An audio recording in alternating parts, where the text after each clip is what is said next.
So hey everybody, welcome to This Month in Procurement on the Art of Procurement. I'm Philip Ideson, the host of the show, and I'm joined as ever by Kelly Barner. So Kelly is the owner and managing director of Buyers Meeting Point and also the general manager here at Art of Procurement. So Kelly, thanks for joining me again this month. Hi Phil, hi everybody, Thanks for listening. And before we just jump into it, I'll give a quick review of the format that we have here in this show that we do every month. First of all, we just look back on the pods that we have published on the Art of Procurement in the last month or so. We'll then have a main topic that Kelly and I are going to jump into. Just to tease that a little bit, we're going to be talking about planning for 2020 and how we can all kind of think about that. And then we'll just share with you what we have coming up on the pod next month. So first of all, without further ado, let's jump straight into the shows that we had on the pod this month. Yeah, the first pod that we had, actually I have to say this particular guest, we only had on the pod because we were trying to make him feel good about himself. We wanted to make sure his voice got out there, and he's been asking for a really long time to get to come speak. Yeah.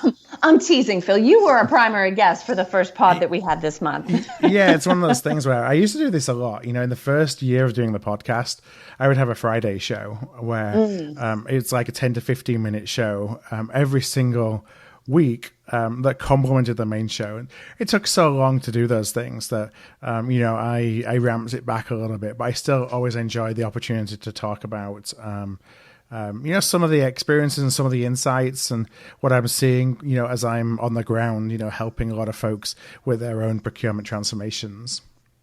And I think that's really important. I mean, it's one of the things that for anyone that's in our position where we're covering the space, writing about the space, reading about the space, it is so incredibly critical to remember that boots on the ground view. Yeah. And so I think anything that you observe in those circumstances is extra valuable because not only is it firsthand experience, but you can then kind of combine the 2 points of view, right? Where you think about, what's the really high level view of what we're trying to achieve and the major topics being discussed. And also what is the reality of what professionals and organizations are dealing with? Yeah, I think, sorry to jump in, Kelly, but I think it's really easy to get, I try and think what the word is, but essentially disconnected, I think from the reality. Yeah. Because it's all well and good, talking about, well, procurement should do this and procurement should do that. But the reality is that we deal with so many different challenges on a daily basis that, unless you're really involved in those, they probably don't seem as important to you until you realize that, no, these are real challenges and real problems that we all deal with when we're working in procurement as practitioners every single day. And super important, obviously, to kind of bring that context to all the conversations that we have. Yeah, well, and the devil's in the details, right? Yeah. So it's one thing, and for instance, so your topic in this podcast was gaining executive buy-in when you're trying to lead a procurement change initiative. And okay, change is hard, right? I mean, that's something everyone is going to agree to. But the reality of making that change happen and making it happen successfully when you're on the ground, one of the things I thought was particularly interesting is that you didn't so much start by focusing on the change itself, but you actually started by advocating that people stop and ensure that they do a reality check around self-awareness so that they understand the true nature and scope of what they're trying to change. Why do we have to start with a look at the status quo before we're looking to drive change? Yeah, I think it's just, if you don't know what's broken, how can you fix it? And the whole idea of this, the episode that I put together was that we may all have our own visions of what procurement can do and where we want to take procurement. And, that may be transformational. It may just be evolutionary. It's not to suggest that every change that we want to see is some, great departure from what we've been doing in the past. But at the end of the day, we've got to sell that to our executives because we've talked until we're blue in the face about the importance of executive buy-in, especially when we're working with folks to try and change their hearts and their minds. But a lot of times the execs don't even really know what procurement can do, or they have this idea of what traditional procurement used to do. And that's what stuck with them because perhaps they had a better experience. So actually understanding where your executives are in terms of their perception of what you do and the perception of what procurement can do and the reality of how they see what you're doing today For me, I don't think that you can start to build a future state and start to plan for a future state until you have covered that, because ultimately that becomes the elephant in the room. Is if they don't believe in what you're trying to do, then they're not going to support it and they're not going to give you the cash to invest in it. True. Now, can you build self-awareness? Can you do a self-assessment yourself? Or is that truly an activity where in order to gain the appropriate level of distance and objectivity, you have to either go to, an industry colleague, someone in a different function, someone on the executive team, maybe bring in a professional third party. Do you have to take that step, or is there a way to get purely internal distance? It's a really good question. I think that it depends. It depends on the structure of and the resources that you have access to internally. Some organizations will have, for example, a PMO group or some kind of change and transformation function. That function may only be one or two people, but there may be people who exist in the organization who can drive those sorts of conversations. You may be a procurement leader who is particularly self-aware and who has the ability to encourage the people around you to share what they're really thinking. But the reality is, it's probably easier if you get some help from a third party. And I'm not saying that to kind of advocate for, hey, let's go and do that. But there's that distance, and then that drives openness. The other thing that is always interesting to me when I go in there and have these conversations is that there's, as an external consultant, you don't have to deal with politics particularly. True. And there's always kind of ulterior motives behind what people talk about when they're just doing internal to internal conversation. So I don't ever want to say that you have to go and get that sort of help from outside, but I think that it can help shortcut the process unless you have some very specific talents within your team that you can rely on. Yeah. Now, one of the other things that I always associate with change management, and maybe this is me, right? I don't know how many people share this feeling, but, I hear change management and I start to think, there's that, I think it's a 10-step scale that a lot of times they'll have posted in doctors' offices, especially if they're ones where children go or where there might be a language barrier. And it's everything from like a horribly grimacing face to like the happiest face you've ever seen on this 10-point scale. When I hear change management, I know which face I'm thinking about, and it's not the happy face. Yeah. Do you find that people are generally adverse to change, concerned about change? And is there a way to make people actually feel excited right from the get-go about the potential of what that change might mean for them? Yeah, so I definitely agree that most organizations, folks are more comfortable with the status quo.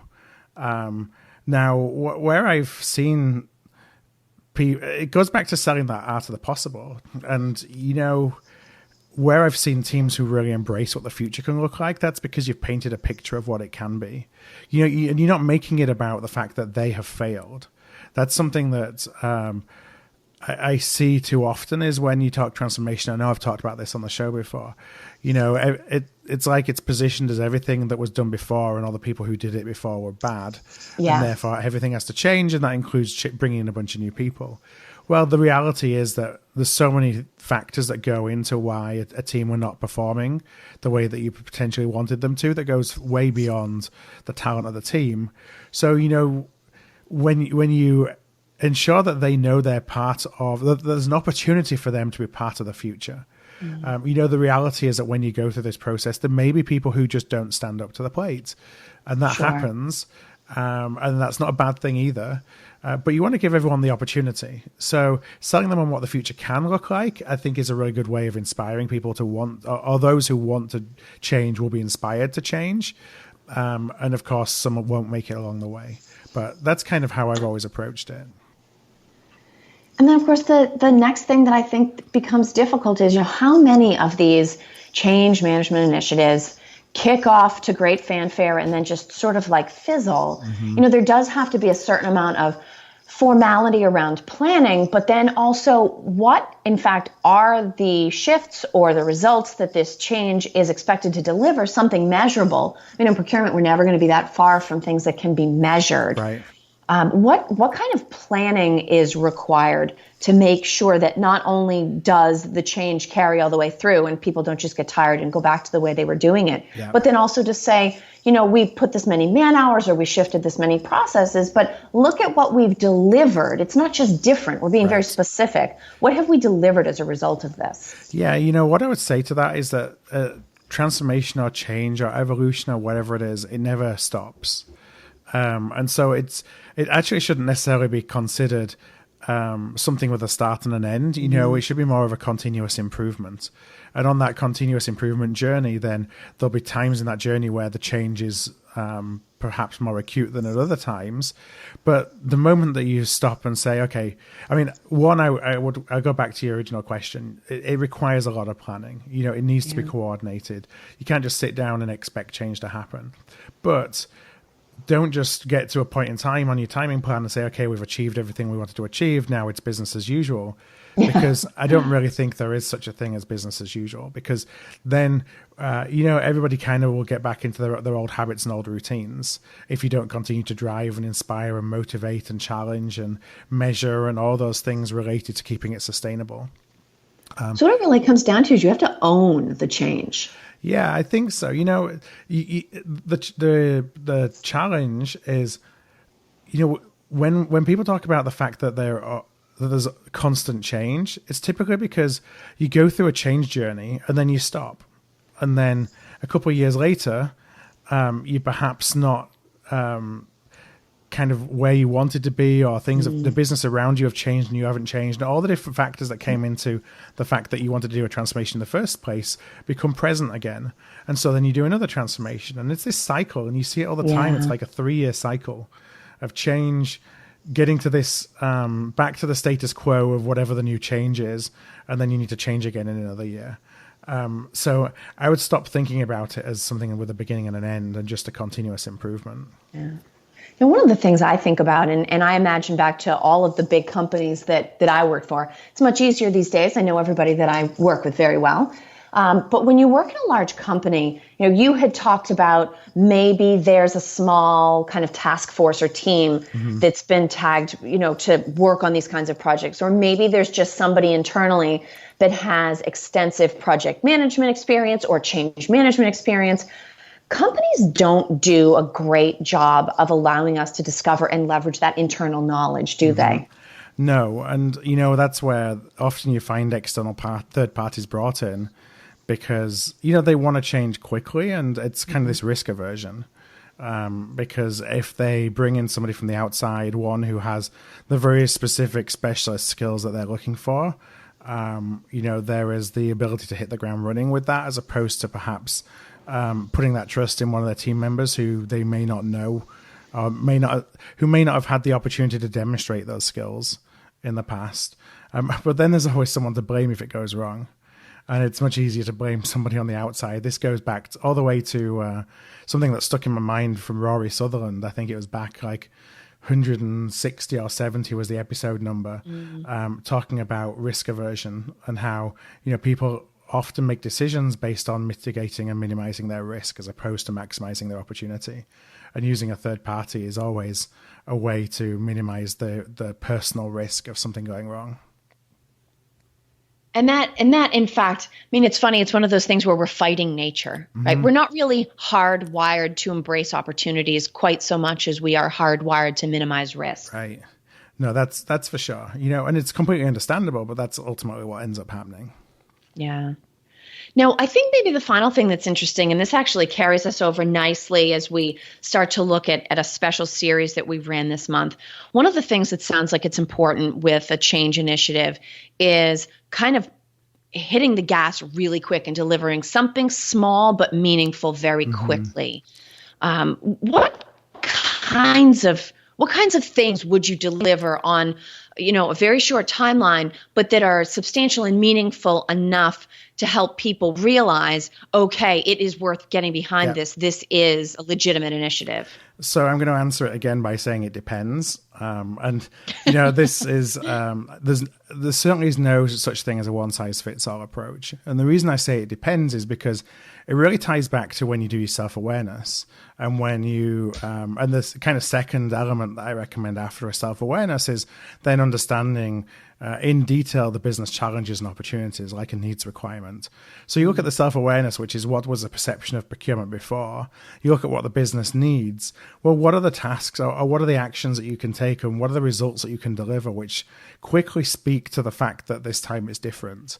Because the one thing that really derails so many change journeys is the fact that we do all this talking, and this is, as consultants, I think is a challenge, is you talk a good game and you paint this picture of the future and everything's going to be wonderful and rosy. And then the first time they have an interaction with this new procurement, everything's exactly the same as it was before. So, it can be perhaps if you have a reputation of being, very bureaucratic and red tape as a procurement function, it's going through a project, a sourcing event, or whatever it may be, and showing a lot more flexibility than you used to. It doesn't have to be driving like hard savings. It could be driving hard savings. That's something that I think is the go-to for procurement to show value, because then that's a way of getting additional investment when it's tied directly to that monetary value. But it doesn't have to be that. It can be changed behaviors or changed approaches that are just a different way of doing things than what we've done before. And again, all really ties back into what's the perception of procurement? So where are you trying to change? And what does the business really need from you? Yeah. Now, one kind of change initiative, sort of big scale, but I think it applies a lot of these things that we've just been talking about, is something that we addressed in the 5-part special series we did with Efficio about a CPO's first 100 days. I mean, if you think about, certainly transformation is huge and deep and wide and all of those things, but perhaps nothing is more transformative than literally changing out the person that is leading a procurement organization.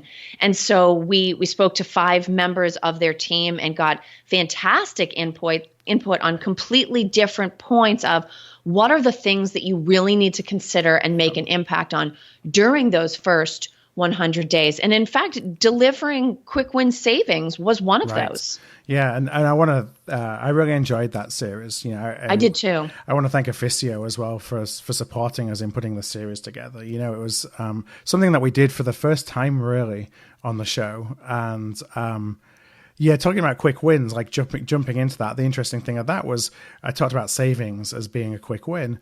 Well, the conversation that we had there with Sushank from Efficio was around how do you do that without upsetting all your suppliers and all your stakeholders right off the bat. Make sure everybody hates you by day 99. Because that's why when I talked about continuous change, that's usually why it happens, is you go in there, you go and save money at all costs. The first 18 months you're showing some great returns, and then when the business changes, everybody hates you because you've upset everybody while you're extracting all these savings, both the stakeholders internally and your suppliers. One of the things that Sushank brought up was how oftentimes, like, suppliers have had lots of ideas about how to save money and nobody's ever listened to them before.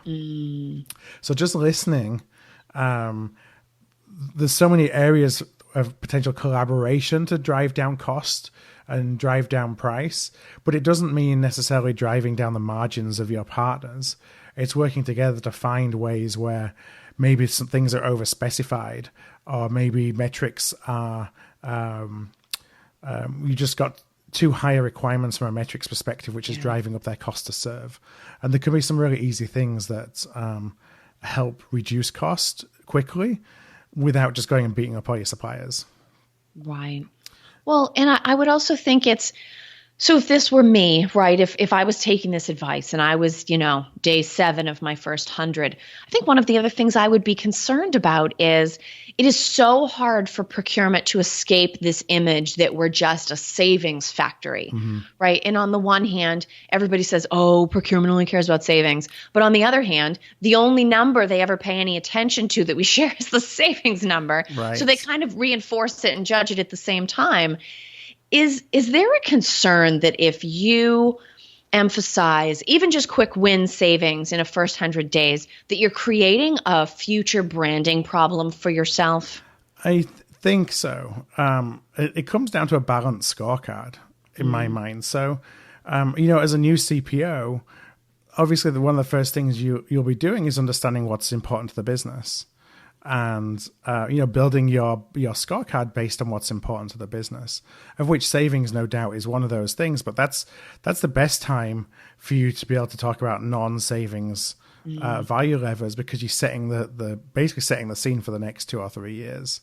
But you're right, if you're going and saving money, while there may be a lot of money to be saved on the to take off the table, I think it's how you message that, and message that as being part of a broader strategy. Because you're right, otherwise we continue with, well, procurement just does cost savings. Yeah. And you talk about how that's how we're measured. So, but I think that it's on us. I always think that it's on us to change people. It goes back to what I said at the very beginning around painting the art of the possible. Like, how can we expect people to measure us in any different way if all we've ever done is talked about cost savings? Well, and Simon talked about repositioning procurement. Yes. And I think the interesting thing about that is, in the context of it being a CPO's first 100 days, certainly the organization had something in mind when they were, whether the former CPO chose to leave, or, whether they just decided, we need somebody else. We need to change this role. There's both the idea that anytime you change someone in a position of that level, the company takes it as an opportunity to say, okay, what do we want this to be? What do we want from this person? What do we want from this team? But then the CPO coming in also has an opportunity to reposition the role of procurement. And it's kind of change on both sides, which makes me feel like it's a really opportune time, that if everybody is kind of open to this idea that some things are going to be shifting, both the person coming into the role and the company looking to the person in that role to deliver savings, value, risk mitigation, right, whatever it might happen to be, deciding what you as the CPO want procurement to be, again, savings just being part of that, it is an opportunity that you have to take quickly, because if you don't carefully map that out, you're just kind of going to fall back into either what they know or what you know. Yeah, you kind of have this honeymoon period at the beginning. And it reminds me of another solo show that I did probably 2 or 3 months ago around building the idea of this executive governance and building like a board of investors. Like, who are the people who are going to invest or decide that the company will invest in procurement versus making a decision to invest in another area of the business? And this, again, is the perfect time to bring that group together, to position what that group will be, so that everyone's on the same page. Because, if you don't do that, then you'll end up going down the same path of, maybe there'll be a business unit that prefers to work, or that enjoys working with you more than another. So you put your resources against your advocates, and you continue to kind of permeate this split that often occurs, where some part of the business don't really want to work with you, other parts of the business really enjoy working with you, and the ones that don't then complain about the fact that they get hit with a central charge, for example. Yeah. I've got to pay so much of my budget towards procurement and I'm getting nothing in return. That's right. And that's when it starts to you kind of go down that path again of needing to transform again. So, it's so important to get the first, 100 days right. Yeah. Well, and it's nothing if not complex, right? Which is what we heard from Ryan Flynn from Deloitte when he shared the results of this year's CPO survey, which was really interesting. And I'm actually glad, if they were going to pick a word to characterize their findings this year, I'm really glad that they picked something that wasn't procurement specific. I mean, complexity is everywhere. It's in business, it's in personal life, it's in procurement, it's in finance, it's in operations, right? It's something that everybody can connect on because it's something that we're all trying to handle right now. And yet it wasn't, I didn't think it was. I don't know if you did. It wasn't a negative report. And the fact that they focused on complexity, I didn't think at all, if you read it, you didn't come away with the feeling that, oh, things are a mess. Like, complexity did not necessarily correlate to bad or out of control or messy. Did you come away with a similar? Yeah, it is an interesting approach for Deloitte. You know, it's the first time they've really taken this tact, I think, with the annual survey that they released to really focus around one particular topic or theme, of which then to build everything else out. And the other thing I would say with complexity, like I agree with what you said. It's easy to try and make complexity an excuse. Agreed. And it wasn't written in that way of, everything is hard and it's complex. So, you don't hold yourself too accountable. Yeah, you can't really blame yourself because things aren't how you would want them to be. Yeah. But just acknowledging that, I think it's interesting then when they go down the route of talking about, what makes a complexity master. And, we see this in other surveys where when you look at a maturity kind of continuum, there's the people at the top, the pinnacle, the world-class leaders, or in Deloitte's case here, the complexity masters, about the things that they do and the things that they don't do. And, those don't necessarily differ from company to company, but what I realize more and more is how few of us have achieved that kind of level of impact within our organizations.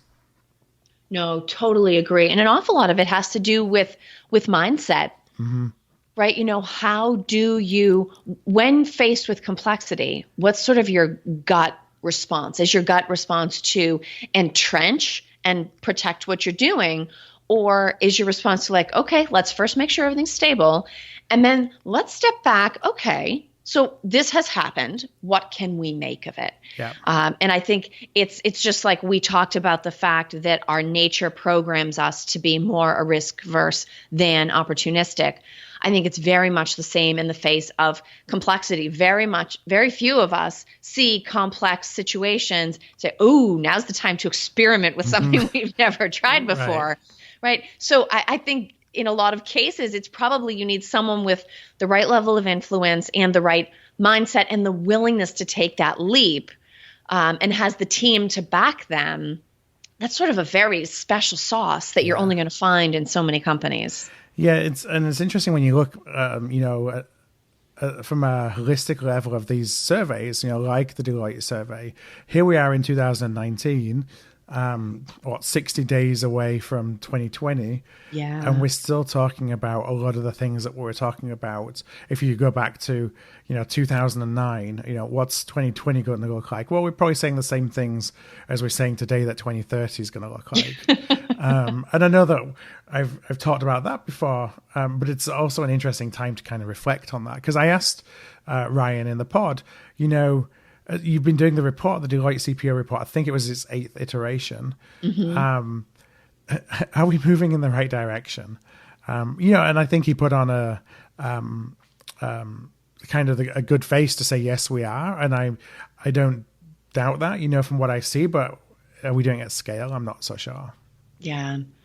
No. And so, to that point, as you and I have this conversation and record this podcast, it is the morning of November 1st, which is terrifying, not only because now everyone's house is full of Halloween candy, that if you work from home, that's like working in the middle of a minefield. Right. But it also means we are literally counting down the days. And 2020 is no longer this, future like the cars are going to fly and the dinners are going to cook themselves. It's literally, 2 calendar page flips from being what we write down on checks.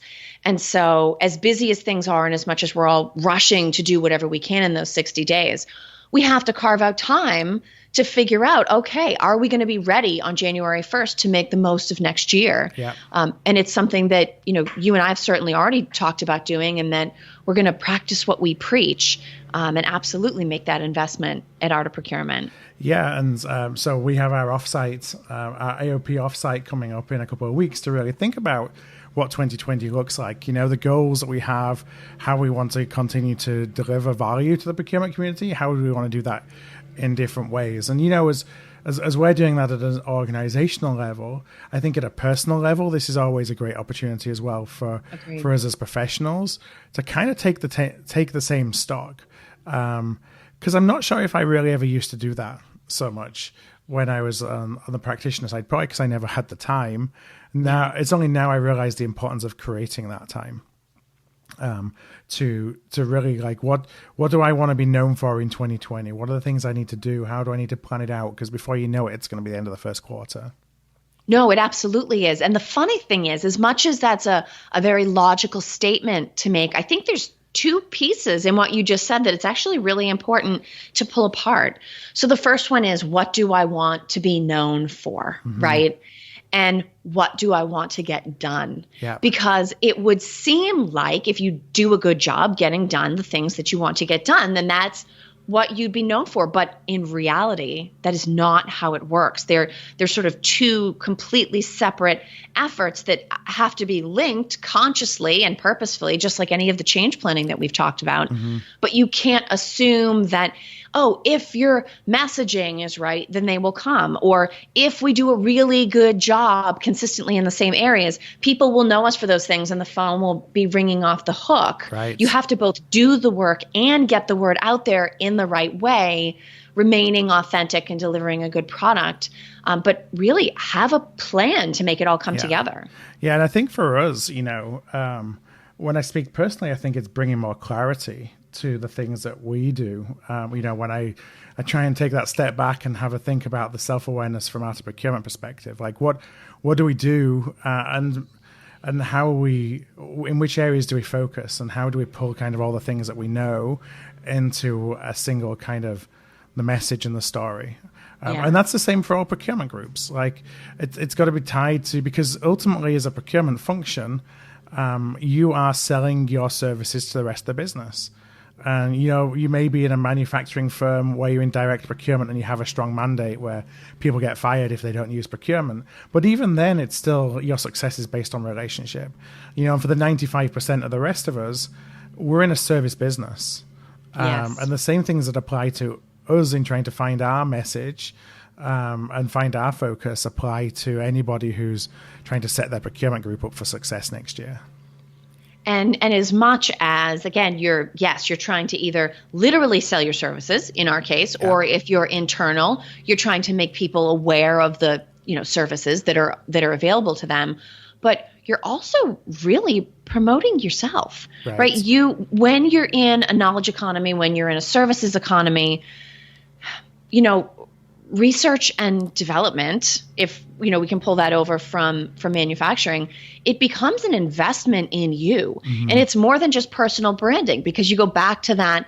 Yes, it has to be what are you known for, but what you're known for also has to be based on what you're capable and interested in delivering and bringing those pieces together. Yeah, and I would also say when it comes to branding, again, personal branding, organizational branding from procurement group, from us, from an art procurement perspective, is kind of have the courage, and I'm saying this to myself as much as anything else, like, have the courage to speak up for what you believe in, because it's really easy. Here we talk about change and all that kind of things, but it's also really easy to just maintain the status quo and be in a position where you're not provocative for the sake of provocation, right? But for being true to the things that you believe in, as opposed to just kind of keeping quiet because you don't want to upset anybody. Because opinions, ultimately you'll have people who agree with you and people who don't agree with you, and if you don't give those opinions, then no one's going to disagree with you, which seems like easier than having a bunch of people not really believing what you believe because you're being more probably bolder in the things that you believe. Well, and isn't that sort of the funny double-sided catch of social media, right? Especially for us, right, where we tend to do a lot of our work virtually. Many of your interactions are on LinkedIn, they're on Twitter, and sometimes you're out there and you kind of feel like, am I talking to myself? You're like, am I connecting with anybody? Am I just posting these great pictures and sharing these links? And certainly there's great interaction, but I think, and there's plenty of examples of this, it is always about, if you're going to do something bold, it's not just being bold for the sake of, oh, if I post this, everyone's going to freak and then they'll all know my name. Well, that's not productive. It's about, okay, if I'm going to come out and make a very bold statement or a bold prediction or challenge someone on something, which is what we all profess to want to do. But let's be real, that's scary, right? We're not programmed for that, and that's not always opportunistic. It's about saying, okay, I've been presented with an opportunity. I have a very specific reason for taking this bold step. But then, as you said, and you can be talking to me on that one as well, because that's one of those things that I think I also struggle with. I tend to take the safe path, is in fact, once you have the opportunity and the justification, having the courage to act is, kind of closes the loop, and all of us need to push ourselves to do that. Yeah. So that's going to be it's going to be front of my mind for sure going into 2020. Is probably not being afraid to share some of my stronger opinions. And just like we're doing here, opinions about what we think, but also, okay, I'll be honest. I struggle with A, B, and C. I'm sure a lot of other people struggle with these things. Let's all figure it out together. Because if we're truly promoting ourselves, then it's an investment in our skills around knowledge and experience and presentation abilities and the way you approach complex situations. If we're not always learning, then we have a stagnant product and you can't increase market share. I mean, it really is. It's a small product introduction over and over and over again. Yeah, and I want to tie this actually back for any listeners who are maybe earlier in their career. And I'm only tie this back, saying it to my personal circumstances. I was, first in procurement for the first few years. I always used to think that if I said I didn't know something, that it was a sign of weakness, and that my leadership team would think, well, he doesn't know anything about this, so he obviously doesn't know what he's doing. And so, you would plod on regardless and perhaps make a mistake, or a situation would become worse because you were afraid to share like the vulnerability of not really knowing what to do. And as I spent a little bit more time, I realized how that's, people want you to be open. They want to help you. And that by showing vulnerability isn't necessarily showing weakness. And it comes back to the communication skills. So, I can certainly think of situations early in my career where I was in the exact same place. And then I think somewhere along the way, probably in consulting, it's two places in life where you learn all the important stuff, on the school bus and in consulting. Right. I remember hearing someone else in a meeting, there was sort of something in the air that was presumed, like, okay, we're going to make a change or we're going to do it this way. And the reason wasn't clearly expressed. And I know for me, I wasn't totally clear on the reason, but it wasn't my meeting to run. And someone else spoke up and said, I'm totally with you, but let's keep in mind that this is something we're going to have to explain to other people. So just so that I can share this with your full intent and with your rationale, how would you explain that decision to a group that we needed to win over? Right. And I thought to myself afterwards, because I had a little bit of context, I thought that was the $1 million way of asking, why should we do that? Right? So it's not about being deceptive. It's not about being slick or pretending that you know something that you don't. But, as you get to higher levels, it can be harder to say, yeah, I'm sorry, I just don't follow. Why? Right. Why? As opposed to saying, okay, so we're going to have to do messaging around this. We're going to have to roll this out to a larger audience. We're going to have to build consensus. Let's start right now defining the way we want to present that, because in presenting it, they're basically going to answer the exact same question, and you move a step forward towards, the next steps that the group has to take. Yeah. And so sometimes it's about having been in enough meetings and having a few of those things in the back of your mind about, I remember the time that, Sean did this. I can ask the question this way. That's kind of the benefit of experience. Yeah. So I know we're coming up on time to wrap today. So let's go into what we have coming up for the rest of November. And do you want to take the webinars and then I'll take the pods? Sure. So November is actually a double AOP Live month. The first AOP Live session is with Perangusta on November 12th, and that's on holistic procurement performance management. And I think if there's one line that comes away from that, it's actually in the description on the landing page we have out there. It's this idea that, there's what procurement wants to accomplish today, and there's what technology and automation can do, and both are important. There's a gap in the middle, And what needs to fill the gap? It's our people, because there is a space between technology and results, and people have to be able to fill that space. So we're doing that on the 12th. And then our event on the 20th is actually rescheduled. For anybody that had been following, we were going to be running a session sponsored by Evalua with Joseph Yakura. He's a career-long former CPO, and he was going to speak to us about data quality based on the 3rd annual data quality and governance study that he did in conjunction with Rob Hanfield at NC State. And this poor guy, the night before we were supposed to do AOP Live, he lives in California where all the wildfires are raging. And he called and let us know that he and his family had been evacuated from their home because the fires were starting to encroach on the area. And he was willing to plug ahead. Right. But sometimes, even in business, you have to say, Joe, it is okay, family first. Yeah, you got bigger priorities than doing a webinar with us. Yes, exactly. And so, for everyone else, that's an opportunity, if you've not already registered, to get on. There's a few weeks to register for that one.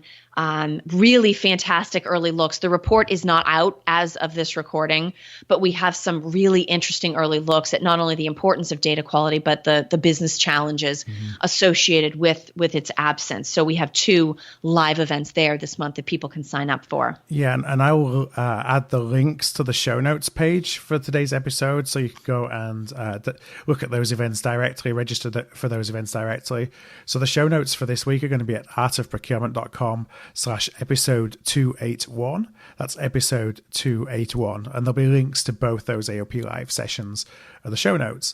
And then when it comes to podcasts this month, so we'll be speaking with Bill Michaels. Bill is a good friend.